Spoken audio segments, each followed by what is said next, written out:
안녕하세요 여러분들이 제 한국어 이름은 자소입니다. 오늘은 제 한국어 프로젝트를 보여드리겠습니다. 그럼 시작하자. Hello guys, my name is Mariana Diaz and today I will present my Korean project, my process of 8 weeks, as you can see.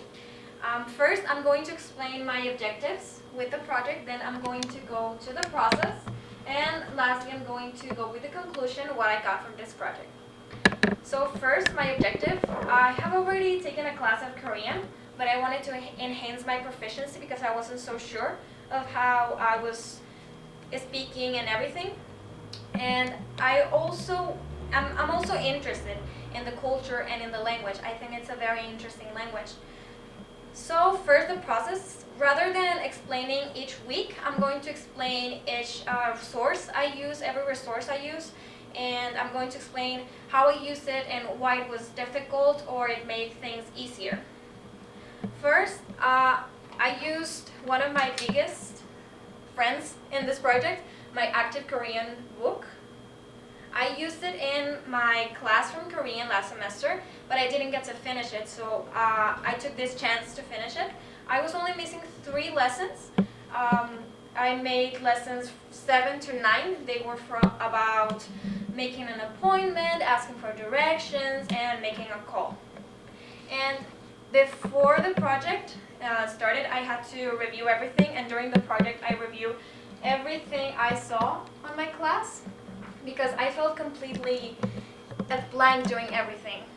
Actually, it was kind of difficult. And from Active Korean book number 2, I made 5 lessons, so in total I made 8 lessons. I made 1 lesson per week, and it took me more than I considered. It was harder because I didn't have a teacher to guide me through the process, and it took me more than I had planned, but I managed to make 8 lessons.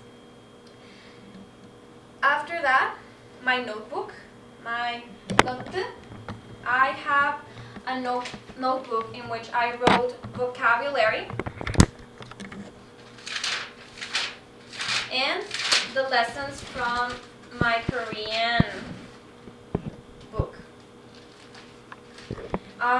The notebook consists of vocabulary such as food, animals, parts of the body, etc. It has a lot of useful things. It also has phrases or questions that can be useful to survive in the country. Like, 어느 나라 사람이에요? 그리고 몇 살이에요? 직업이 뭐예요? And such. After that, each week I focused on grammar, 문법, and it was actually very difficult because it's an isolated language. It's not related to Chinese or Japanese as we may think. And sometimes I could rely on my L1, sometimes I could rely on my L2, but most of the times I couldn't do that. So other things I used were music, dramas, audios, and movies. 음악, 드라마, 오디오, 영화. So for the music, I listened to several things that I already liked, and I saw the lyrics and I tried to follow as best as I could. And for the audios, I downloaded some audios that had things like nouns, adverbs, adjectives, or complete sentences, and listened to them while I was on my way to school. Sad memories. And other resources, like I mentioned, dramas and movies. They were very useful because it's something I already enjoyed, and I didn't think I could learn enjoying the process. I used the Netflix learning languages, and it was very useful because you can follow the script and they can tell you what word means what. Okay, for the apps, I used Duolingo and Tandem.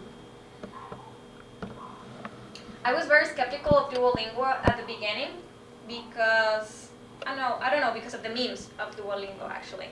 And I ended up loving it actually because the process I went through was rewarding and satisfying.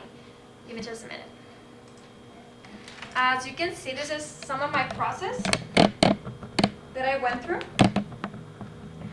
I managed to complete some levels in gold, and from the second lesson I have the first level, and this is the point I stopped. And as a personal project, I plan to keep on doing it afterwards. And as for Tandem, it's a place where you can chat with people from other countries and they can help you with the language you're learning and you can help them. And I had the chance to talk to native speakers and they helped me mainly with pragmatical issues because that confuses me a lot. And eventually I got to help them with Spanish or English. Lastly, as you can see, I created all of these cards. And in total I did 37, but each one of them has another part on the back, all of them. So in total I have 74 verbs and sentences. And each card has 4 tenses, and 2 degrees of formality and 1 denial. How to make the negative form. So each card, like I mentioned, it has present, future, conditional future, past. Oh, and I forgot imperative as well, the negative. And 2 degrees of formality, like I said, it has high informal, and high formal. So there are several sentences for each, and as you can see, every one of them has a part on the back. So because of the time, I'm just going to present one of the songs that I rehearsed, and it is childish, I have to admit it. It's very childish. It's about the numbers, but it was very useful because Korean has 2 number systems, Chinese and Korean, so bear with me just for a couple of minutes. So, 1초라도 안 보이면 이렇게 줘도 안 돼. 3초는 어떻게 기다려. 이야 사랑해 널 사랑해. 오늘은 말할 거야. 667부에서 널 만난 건 찔러기야. 사랑해 여기저기 한짐 빨고 말고 나로 봐. 좋아해 양이 우는 미소 매일매일 보여줘. 빨딱빨딱 뛰는 가슴 구해줘 내 마음. 시편이 가던 너를 사랑해. 언제나 이만 변치 않을게. And I'm sorry that I'm such a bad singer. So, what I got from the project, I must admit that in general I lost my motivation to make it because of the situation, because I wanted to ask for the exchange program and everything sort of got me sad and it affected my outcome. But I still managed to make some of the activities I planned, and I believe that this project will not finish today. I think that I will keep on practicing, and I consider this as a start of my self-directed learning outside the school. Thank you very much.